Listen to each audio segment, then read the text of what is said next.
My name is Christopher Grossman. I'm the executive chef and operating partner at the CHASTAIN, directly across the street from Chastain Park. I couldn't work construction anymore, and I thought working in the kitchen would be easier.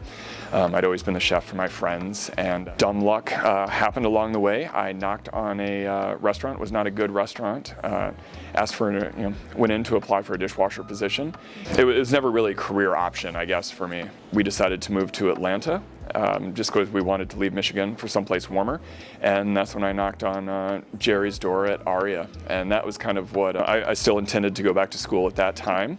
And it was crazy because I was working, basically I was a sous chef there, worked up to chef de cuisine at Aria, and started taking morning classes at the GPC here in Atlanta. And I was writing prep lists and writing menus and writing dishes on my philosophy and my calculus homework. So it was about that time I realized I probably should stay in the kitchen. I was very happy at Atlas. We weren't looking to move on from that. You know, our goals weren't done there. Andy Heyman, he was a regular at Atlas. He liked the food that I was doing, and that's when they approached me. And really, my astute business sense picked up very quickly when they asked me what it would take for me to leave Atlas. And asking me how much money it would take, I said a garden. And they just told me I was in luck because, here we are. You know, for me, it's the level of freshness that you can't duplicate. More importantly, here, with the redesign of the dining room, the big windows, the openness of it, it's a connection. I think people don't necessarily connect where their food is coming from. Of course, it's going to taste better if we can pick it, clean it, and serve it. Our garden isn't big enough to sustain the restaurant, but it's also, I like to think of it as a reminder for all of our local farmers that we partner with, that they're doing the heavy lifting. And if it has to be harvested now, it has to be harvested. If it has to be planted now, it has to be planted.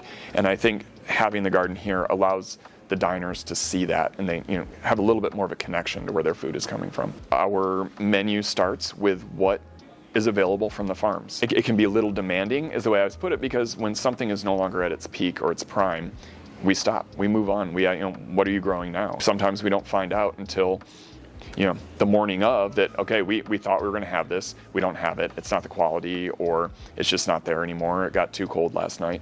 So we find that out with very little notice, and then we have to move on to something else. Even at Atlas, trying to compost in an environment that really wasn't set up for it. And I think that's really our biggest struggle, is trying to develop infrastructure around restaurants to be able to support more sustainability, because there's a lot more we can do. When we were open to Chastain, it was just an opportunity to, these are things that not everybody does. Most people probably don't do this, but let's start doing it so we can at least have the conversation. If you've never been to a city somewhere, or you've never traveled somewhere, it can be difficult to find the type of dining you're looking for, and Michelin really helps dial that in. It's an extreme honor. I think it brings recognition to restaurants that are performing at very high levels. It facilitates kind of like culture almost, where I think it brings chefs together. There's a camaraderie here that's you